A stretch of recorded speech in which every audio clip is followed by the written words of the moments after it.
The work session. I didn't see it over there. Let's do that again. They gave it to Joe instead of me, so, okay. Call to order. As I look around the table, we're all here but Joanne. She will be late this evening, so we're hoping she will make it by the regular council meeting, so we're going to go on without her. So everyone is in attendance but Vice Mayor Osborne. The agenda item for discussion is 124839. Council will receive an update on the current status of the Brownfields Supplementary Environmental Program. Linda Beals, Real Estate Coordinator, to present. Linda? Good evening, Mayor and council members. My name is Linda Beals. I'm the Real Estate Coordinator here at the City of Goodyear. This evening I'm going to present a brief overview of the Brownfields project for those of you who this is somewhat new to, since this has been ongoing since 2006.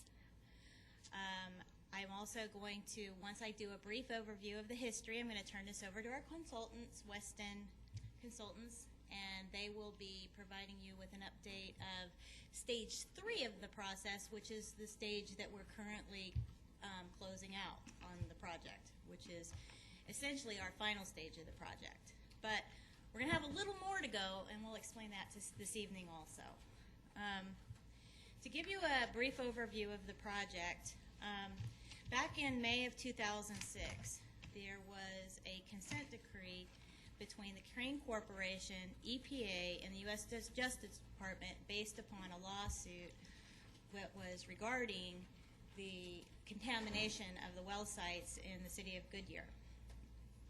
Part of this consent decree had provisions that a Brownfield Supplemental Environmental Project be put into place. This agreement was negotiated between before I say that, we need to mention that we brought on board Brown and Caldwell for an environmental services contract for the stage 1 and stage 2 of the Brownfields project. They were hired to help us negotiate the agreement and also to do the first 2 stages. Those 2 stages included the phase 1 environmental studies, which were the basic study, well, I should say they also included the inventory. We had to determine what it was that we were going to study and what applied under the agreement. And so what the first thing they did was they came out and they worked with a committee that was appointed by the council back in 2007.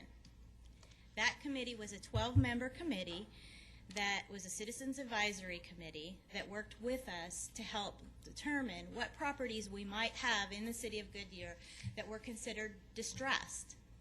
Initially, our consultant worked with them and found 149 possible contaminated properties or distressed properties. From that, the advisory committee that was brought on looked that over and they broke that down into 60 that were possible. So we went from 149 to 60. This occurred over the term from 2007 to 2009. In 2009, the final SEP agreement was finally signed by the city of Goodyear, but we were kind of ahead of the curve at that point.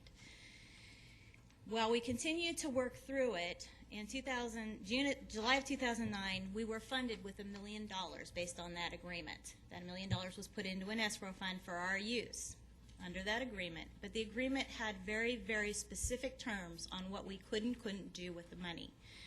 Some of those terms made it very clear that the property had to be, any property that we did any kind of work on would need to be for the public benefit. It would eventually have to either be owned by the city or a nonprofit agency.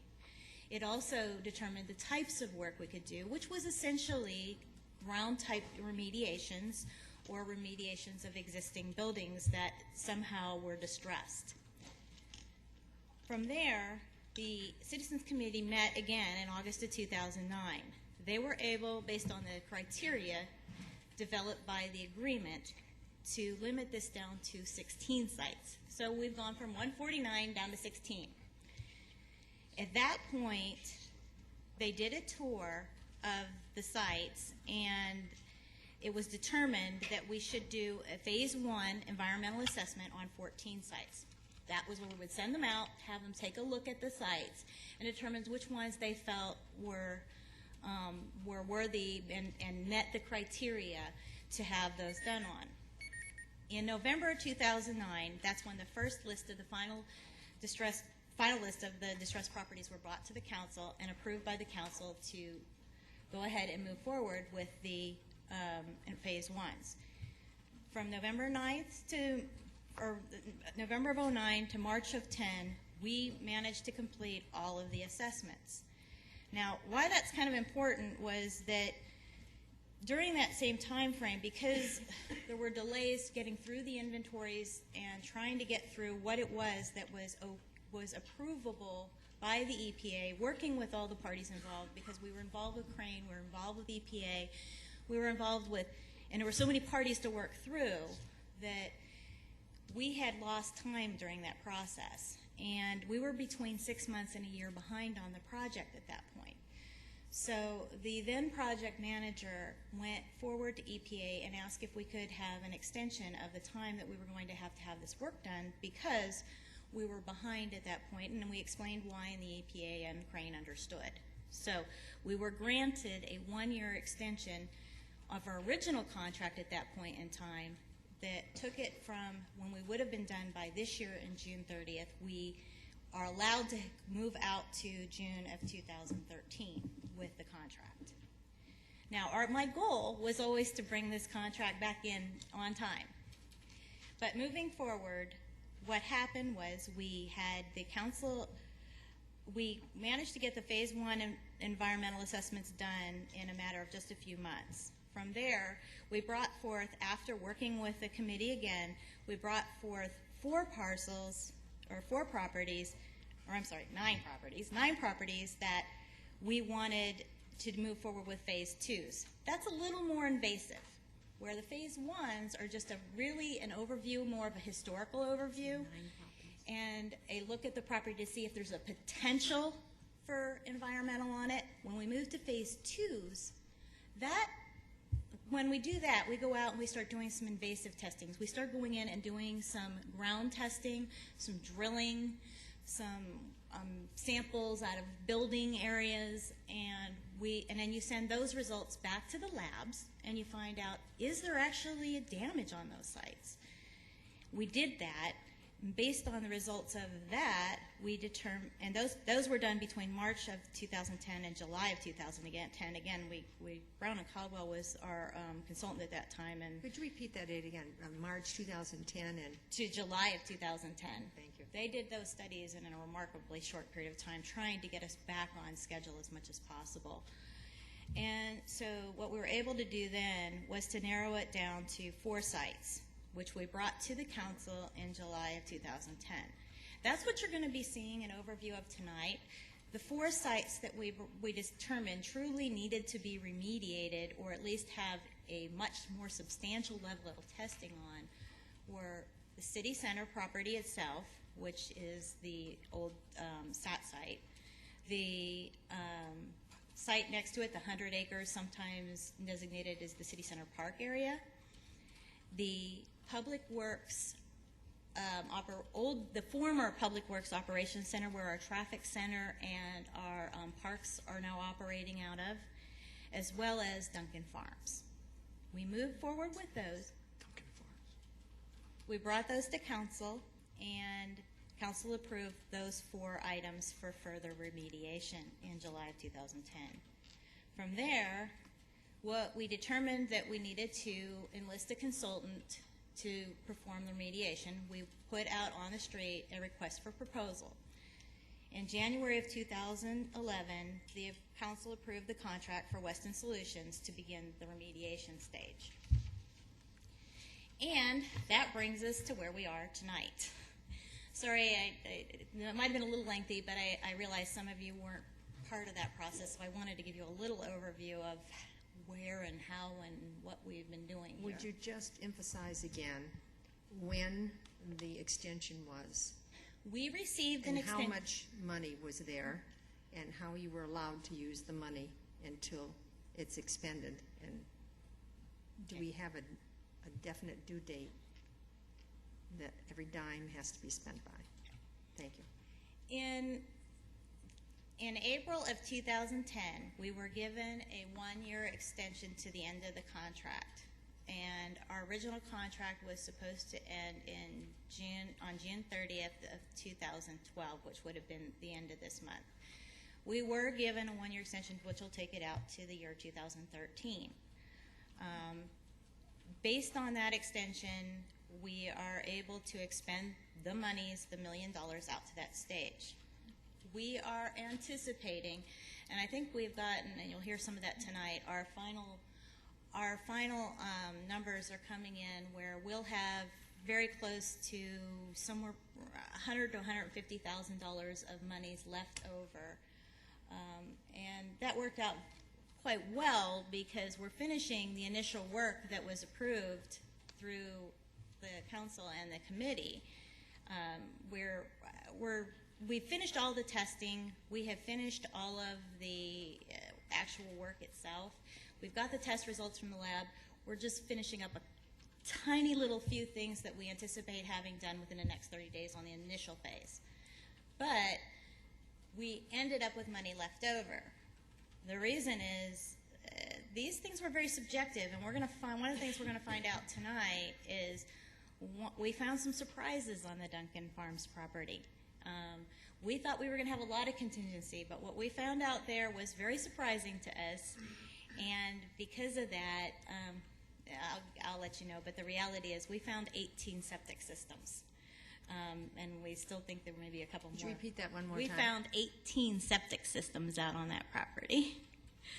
On Duncan Farms. Yes. Yeah, totally unanticipated. So that used up money we thought would be contingency money, and we'll go through that. But the good news was there was contingency money, and the good news is we still brought it in under budget, which was great news because we have more money to go out and do some additional work. And the other good news is we have another year to get the additional work done based on our extension.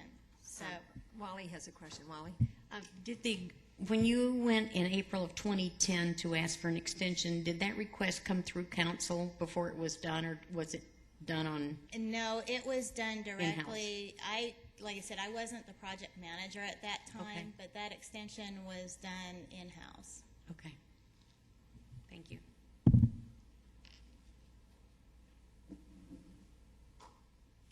Well, at this point, if there are no further questions, I will go ahead and turn this over to our consultant, Barbara Wethington with Weston Solutions. Any questions so far from council? All right.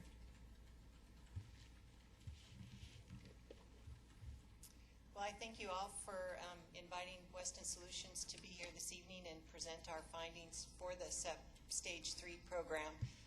As Linda said, my name is Barbara Wethington. I'm the project manager for Weston.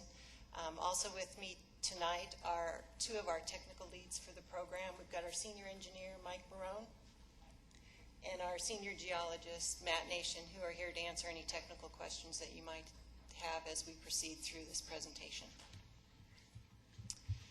What I'd like to do is just give an overview of the work completed at each of the 4 sites, present Weston's findings and recommendations, and then also identify some of the benefits that the city is able to see from the work that was completed at the sites.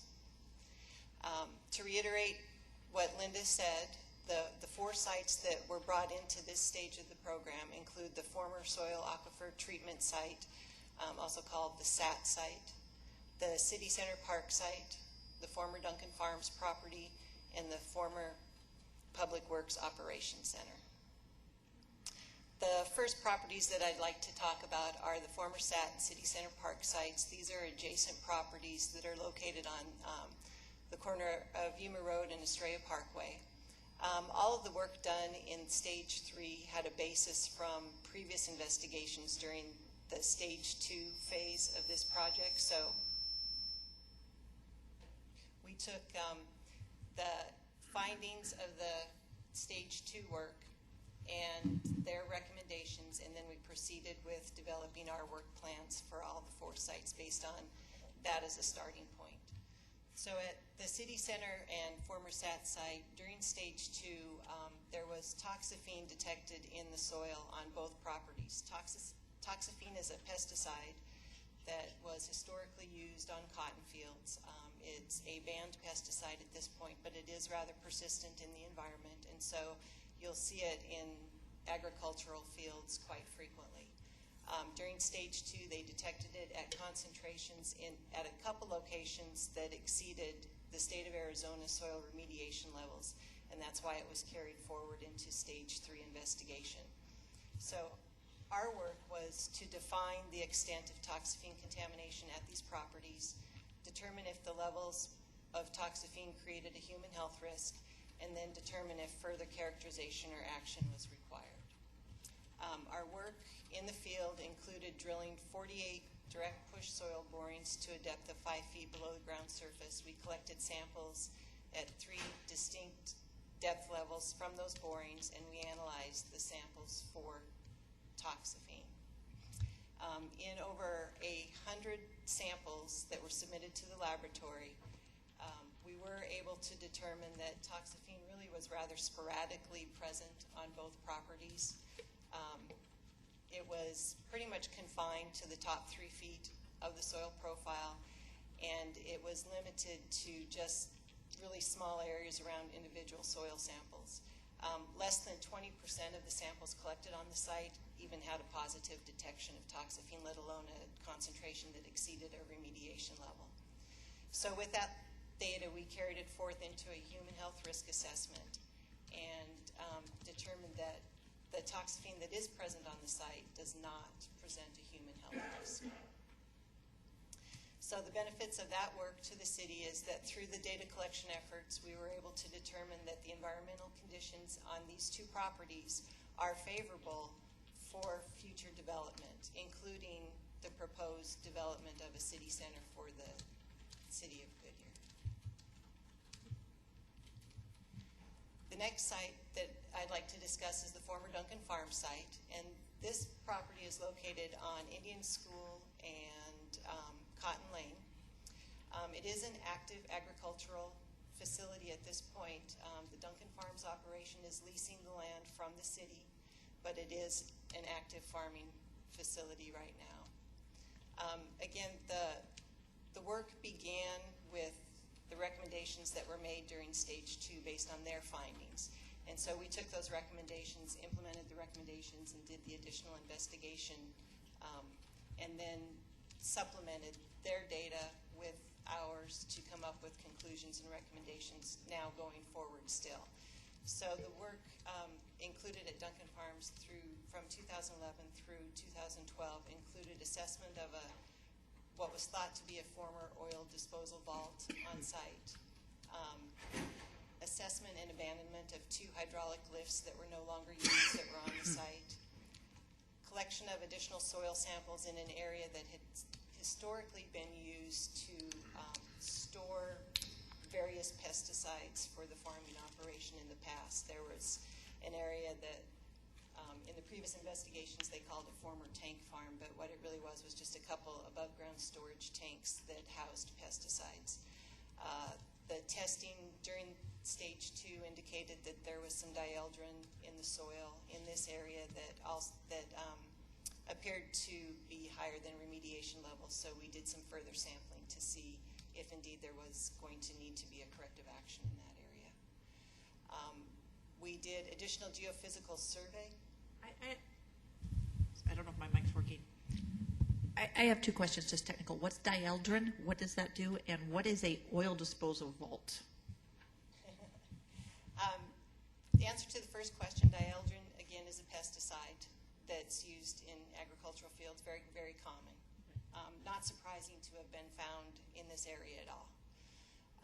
An oil disposal vault, at least what was perceived for this to be, was an area where historically oil would have been poured down, old oil, and stored for preparation of disposal off-site.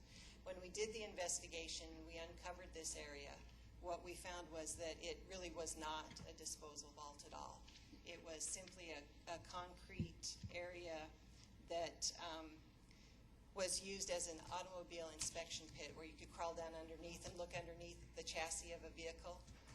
There was no stained soil around the area at all. There was no indication that it had ever been used for storage or disposal of oil. We did take soil samples just to verify that the area was clean, and everything came back non-detect. So it ultimately turned out not to be one, but that's what it was called in the Stage 2 investigation because they didn't know yet what it was.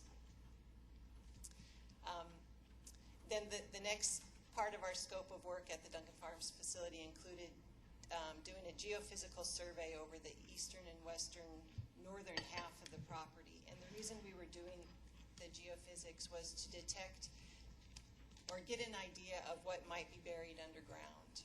We were particularly interested in the possibility of septic tanks, which Linda alluded to that we did find. We were also wondering if there could have been some underground storage tanks for fuel. The history of the property being an agricultural facility going back to the 30s was such that you just couldn't be sure of what was there. So we did the geophysics to narrow down areas where we could do some intrusive investigation, which we did do after the geophysics came back. We excavated test pits where anomalies were indicated, and that's where we found the 18 septic tanks. Yes, sir. When you did your geophysical survey, how did you do it? Did you drill cores at intervals, or did you use ground-based radar, or what? We did ground-based radar and electromagnetic survey. Okay, thank you. So the 18 septic systems that we found are believed to have been installed at the facility anywhere from the 1940s to the 1970s, and they consisted of a septic tank, a disposal pit, and the connecting piping between the features. The piping was determined to be asbestos containing, and so in the removal of that, we did have to dispose of all that material as asbestos material. When we removed the tanks, we also collected soil samples at each one of the 18 locations. We collected a sample at the inflow, the bottom of the tank, the outflow, and the bottom of the disposal pit, just to make sure that there were no impacts to soil from anything that maybe was put into the tank that should not have been, or whatnot. So we did collect about 170 soil samples all told. We removed the systems. We found also a debris pit on the site, which consisted of a small area of municipal trash. There were draperies and curtains and things that probably came from the buildings that were once there when they were torn down. They just buried that material on site. Again, not anything that's not common for a facility of that age to have happened. But we removed all that debris and also disposed of that off-site. So in relationship to that removal, we took 480 tons of material consisting of the septic tanks, piping, and disposal pits, and disposed of that at an off-site licensed facility that's able to accept asbestos-containing material. And then we backfilled the excavations that the tanks came out of with native material that came from the excavation to begin with, and then the clean material we had to import, and we imported over 1,000 tons of clean material. I think one of the things that's important to note is that some of those disposal pits were up to 30 feet deep. So they were very loosely filled with material, and they did create a little bit of a safety and liability hazard for the city, so it was really important that these septic systems be removed from the property. Yeah, if I can interrupt a second, what we found out was that some of these septic systems actually had been caving in, and our lessee had been out there kind of filling things in over time. So it definitely was a hazard that unfortunately we weren't even aware of, but they had been caving in over time because of their age and the fact that they were no longer being used, and they weren't compacted very well, and they were going away on us. So this was really a great thing to get these fixed before somebody actually fell in one. I don't know what that would have turned out to be. Molly? I have a question to the project manager, please. In looking at these pictures, where you were actually taking the soil samples, it's not where they're currently farming, correct? No, ma'am. So do we know that there's not any septic tanks under where they're farming? Well, there were no buildings that we can find in the historical record, rather either through aerial photography or any other kind of records that would indicate the need for a septic system to be back there. All of these systems at one time, well, currently there are 3 major buildings on Right, this property. yes. At one time, there were an additional 5 buildings. That go west of where the current buildings are? They were behind in some cases. Right south of Indian School, there's that red storage building. Yeah, I walked it, yeah. Okay, So south of that, south and west of that? south and east. South and east of that. And then also, and north of the Human Resource Building. Oh, yeah, there okay. were 2 just right Right next beside each to other, sure. Indian School, just right south of the right-of-way there in Okay. Indian School. And so we were a little bit surprised, as Linda indicated earlier. We expected, truthfully, to find maybe 3 or 4 of these tanks. Yeah, And as we started investigating, we saw a pattern.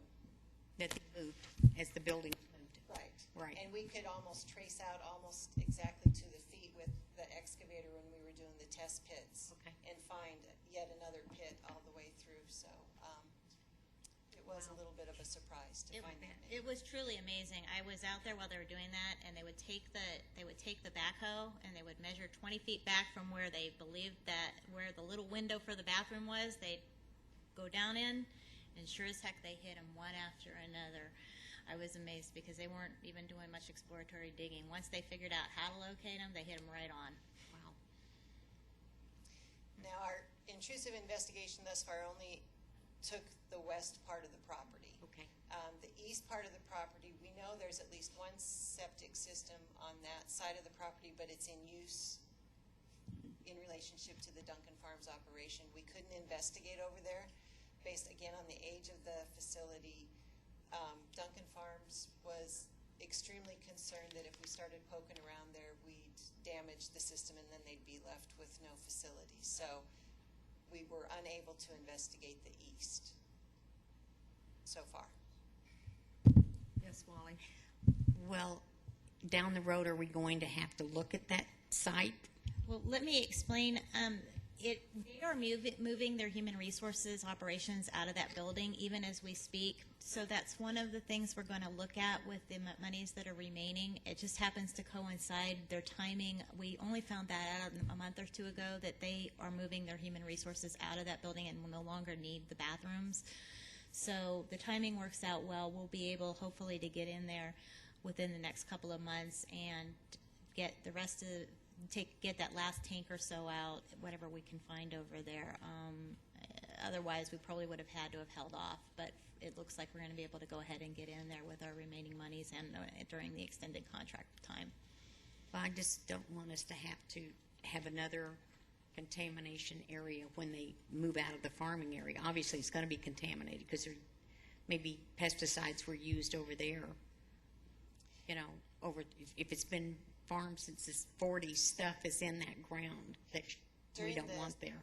Right. During the stage 2 investigation, they did take some samples there, and there was nothing that was above remediation levels. Oh, good. That's why we didn't do additional sampling in their active fields. Okay, The good. other interesting thing is those are organic fields.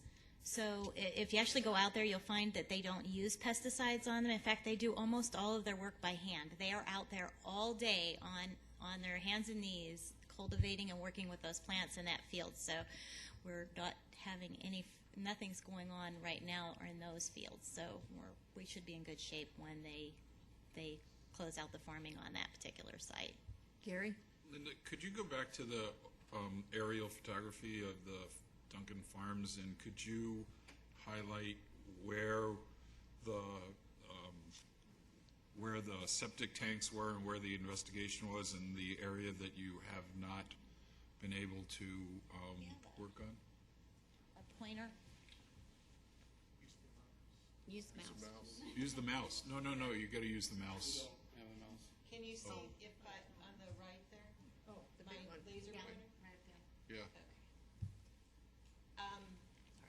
two buildings right here. They're on site right now. This one is the red storage building. We found tanks to the south of there, south of this building right here, and then tanks in this area here where buildings used to be, and then right along the Indian School right-of-way right here, there were buildings there. That's where the 18 tanks in that general area were found. This eastern portion of the site right here is Right. the portion that we have not investigated yet. This building that just borders Indian School there, that's the one that has a active septic system being used today. So that's the one we know about. But it is possible that there are other systems there too. We don't know. Okay, south of the building line there, where where it looks like it's being actively farmed, do you anticipate any kind of contamination in any of those areas, or from your historical look of aerial photography, you would anticipate nothing being there? Is that correct? That's correct. And based on the stage 2 results from the previous consultants' work, they did take some soil samples in those areas south, and although some things were detected, they weren't detected at concentrations that would kick you into needing. But any that's where kind the of organic remedial farm is. action. I mean, that's where they're, so I'm Okay, sure so- that they're scientists, they probably have tested all of this, those farmers. So in essence, we're looking at a small northeast corner of that property that will need possible future remediation, and then that property should be good to go. Is that correct? Yes. Is that a good assumption? Thank you. Agree? Okay. We do have a couple of other recommendations of work that we want to do that are here. Again, the first recommendation here is to do that intrusive investigation, the exploratory trenching, to see if there are other septic tanks on the east side of the property. Remove those features and sample, collect soil samples around the features as we find them. At the oil disposal vault, which turned out not to be an oil disposal vault, no further action is needed there. We did leave that concrete area in place only because there was a storage structure that was adjacent to that feature, and if we would have removed the concrete, it would have disturbed the structural integrity of that storage unit, and the city is using that for storage right now, so we didn't want to hurt that building at all. So the concrete structure that's related to that area is still there, but it's not creating an environmental concern. At the hydraulic lifts, no further action is required or recommended there. When we removed those lifts, there was some hydraulic fuel left in the reservoirs. We decanted that liquid, disposed of it according to Arizona state regulations, and tested soils around there. Everything came back non-detect. There's no environmental concerns related to those lift areas. The former tank farm area, or that area where pesticides were stored, where the dieldrin was detected, we do want to do another boring in that area. In our sample results, we found something that was rather interesting. Although none of our results were above levels that would indicate corrective action was needed, we did have a detection. Our highest detection was one of the deeper samples, and it was higher than its shallower counterpart in the same boring. So we just want to go back, do one more boring, and ensure that there is no chance for vertical migration of the contaminant further into the subsurface. It's just a safety net feature. We don't anticipate there being any additional corrective action needed in that area, but we're doing it just to make sure that's true. One thing that's not on the recommendation slide is we also, associated with the septic systems that we did remove, we found dieldrin again. We found one area that had toxaphene in the soil, and we found a very small area right behind the red storage building that had some PAH compounds related to typically diesel fuel that were in the soil.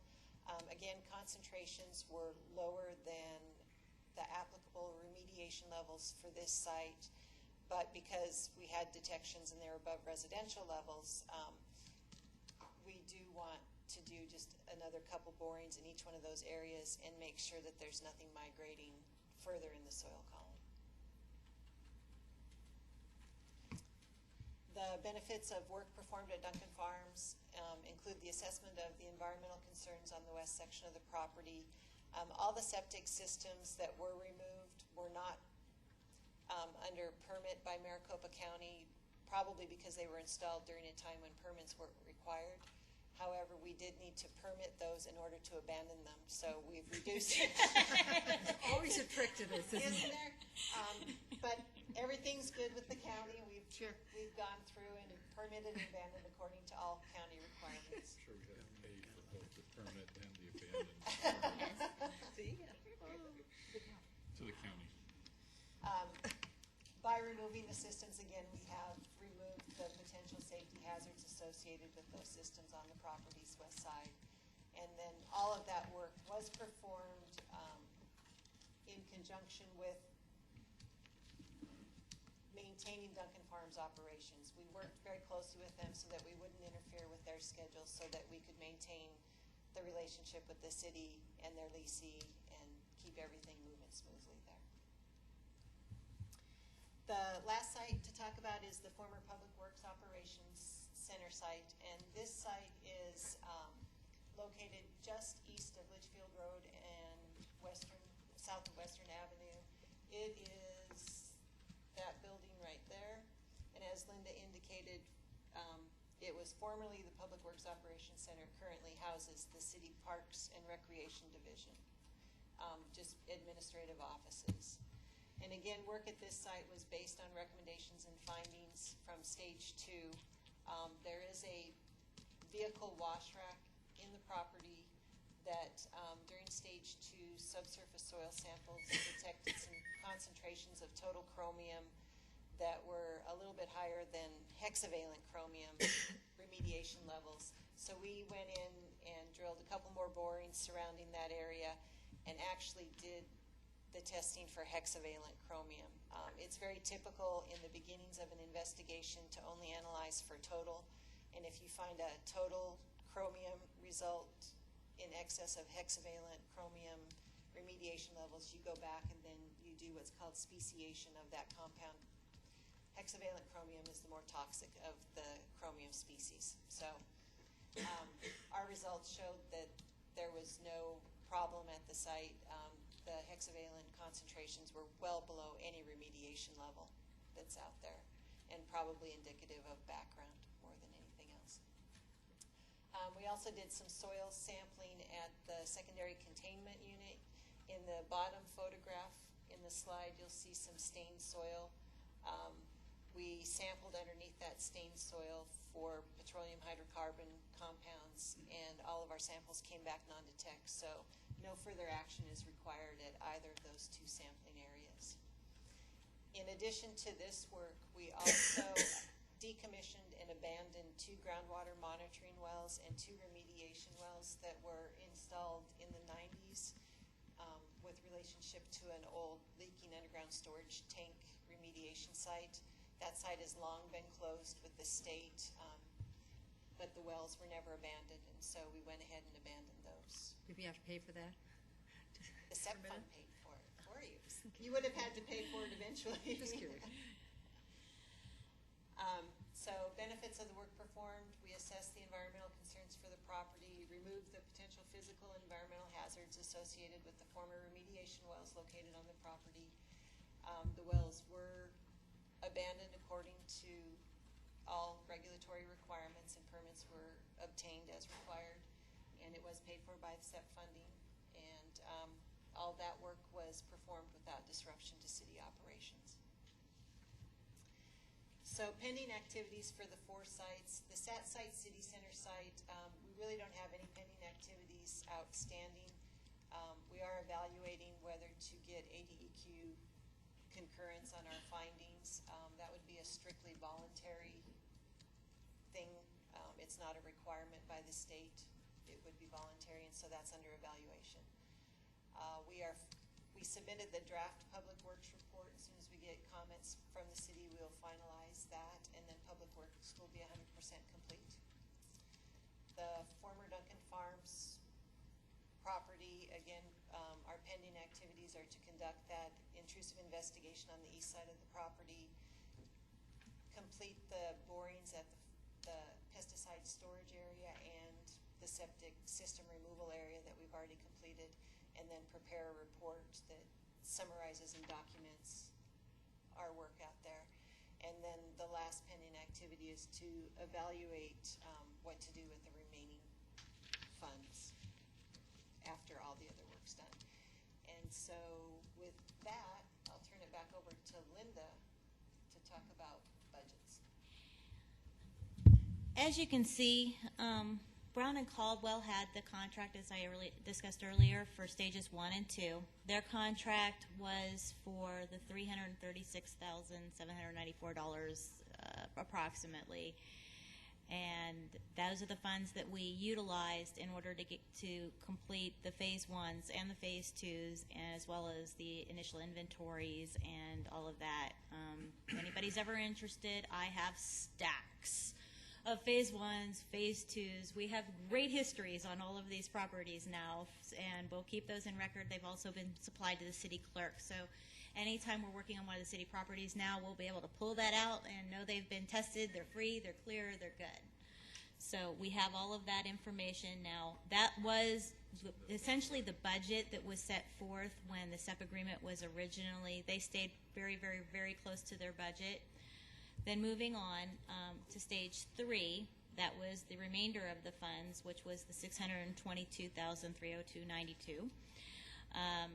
To date, the amount that has actually been billed, up through April, I have a May billing that we're processing, was $379,491.65.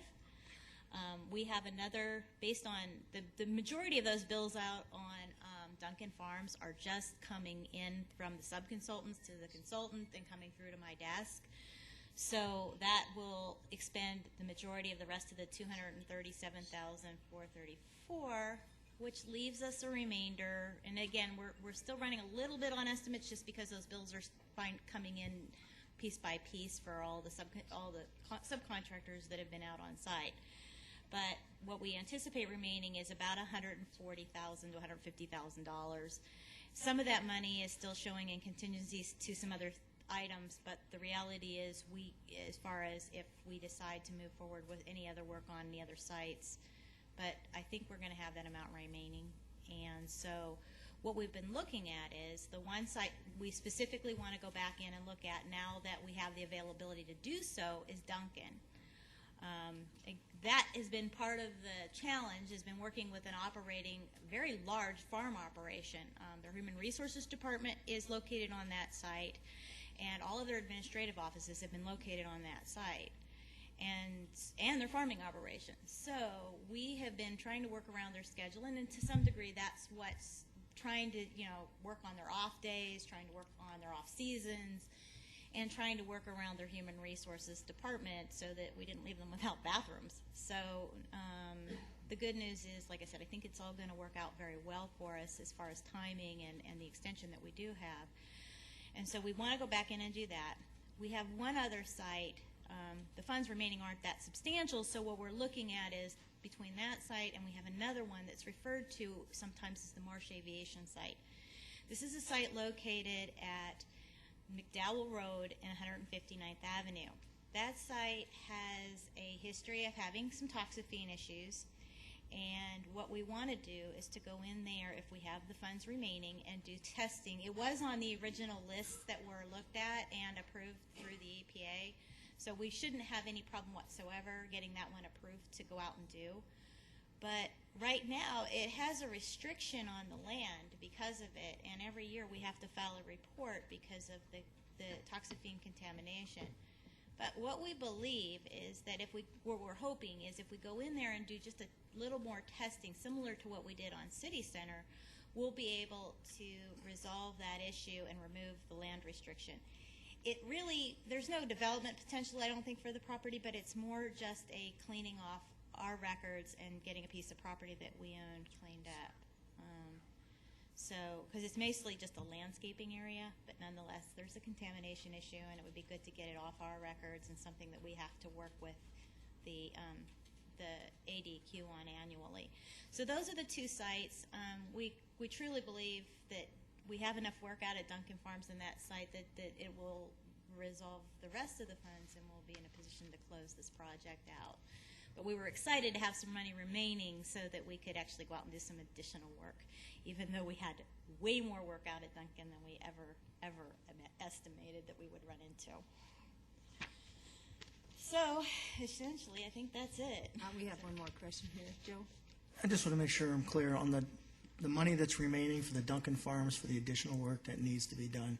We have money for that. Yes, we have the $140,000 left over. But how much of the 140, do you have an idea how much that's going to kind of take?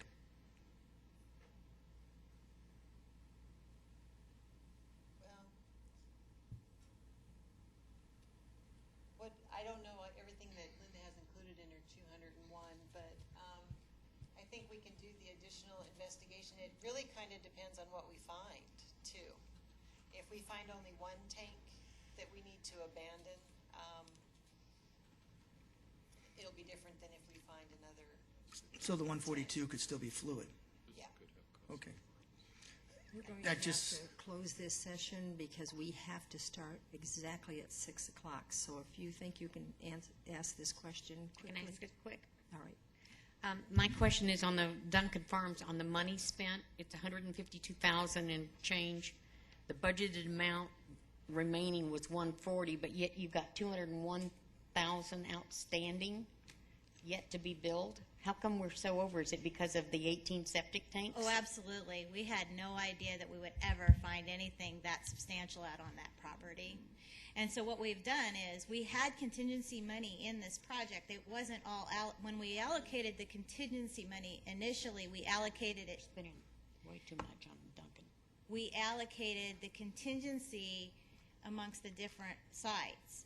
But the other sites ended up to be relatively clean with no real work. That was one of the challenges that we were faced with. The city really did not have, and that's great news, the city didn't have distressed properties.